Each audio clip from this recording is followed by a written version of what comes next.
Alors nous sommes le 29 juin 2019. J'allais en fait prendre la photo de l'espace entre la porte et voilà, ce panneau là, parce que sur une photo précédente j'ai découvert comme une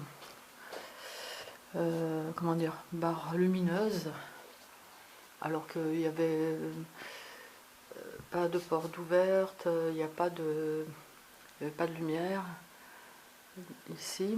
Et là, en filmant, je me rends compte une fois de plus qu'il y a cette espèce de faisceau bleu qui sort d'où sort-il? Pourquoi c'est bleu? Alors je suis agressée par les armes à énergie dirigée ou par des dispositifs d'attaque à distance à travers les murs qui peuvent pulser l'énergie à travers les murs, qui peuvent torturer, blesser, tuer, oui, dans certains cas, à travers les murs. Voilà, donc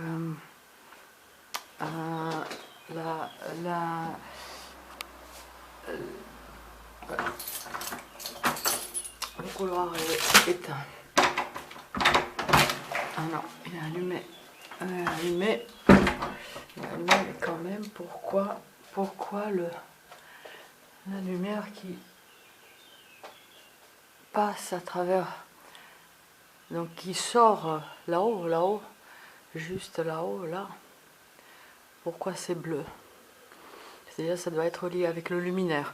On sait que les cibles de cette criminalité absolument crapuleuse, couverte protégée par l'État, couverte par le secret défense, les cibles de cette criminalité sont torturées via le système électrique, surchargé de radiofréquences par exemple, puisque nous sommes implantés et les radiofréquences dans nos implants RFID réagissent à ces radiofréquences. Alors là, voilà, donc pourquoi juste un faisceau? Bon, on peut dire qu'on m'a porté encrassé partout ailleurs que là.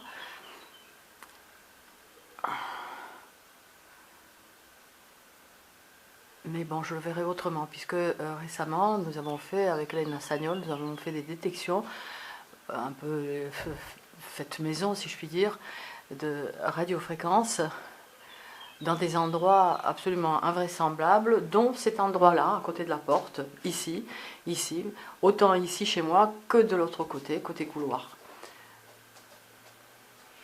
Voilà.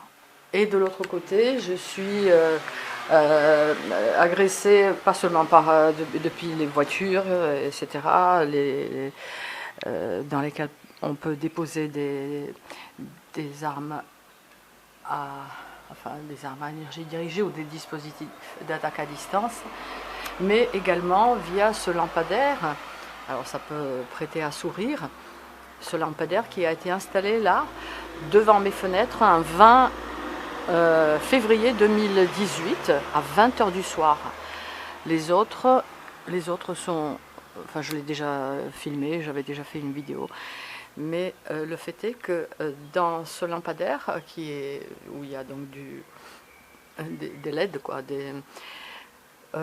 voilà, on peut partout d'ailleurs où il y a un peu de l'électronique, on peut installer, on peut s'en servir pour agresser une cible blacklistée.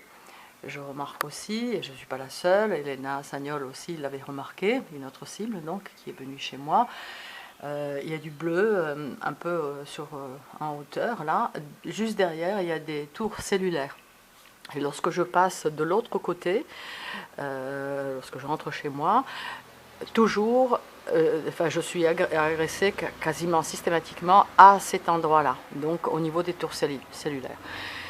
Comme le dirait le rédacteur en chef, de la revue Top Secret, qui a bien voulu publier mon texte en 2016, les tours cellulaires servent à agresser les cibles, avec bien évidemment la complicité des opérateurs.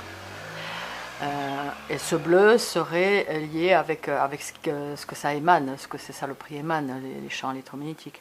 Voilà. À propos du lampadaire, encore, une fois en désespoir de cause, je suis sortie la nuit, je me suis mise là par terre sur un matelas, et j'ai été agressée donc par ces agressions électromagnétiques intentionnelles à distance, par les armes à énergie dirigée, par des dispositifs d'attaque à distance,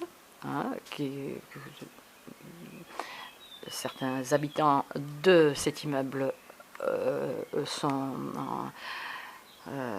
enfin les ont.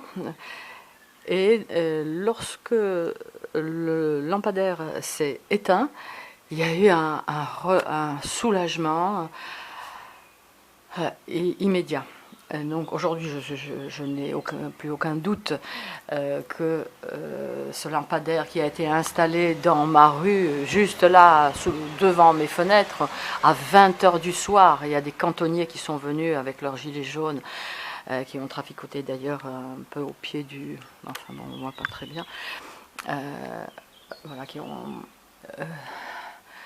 installé ce lampadaire, voilà, en toute urgence, juste probablement pour les besoins de torture d'une cible blacklistée. Donc je m'appelle Bojena Kvatinova, je suis cible de harcèlement électromagnétique et du gang stalking. Il faut vous renseigner vous autres, car vous êtes peut-être déjà dedans.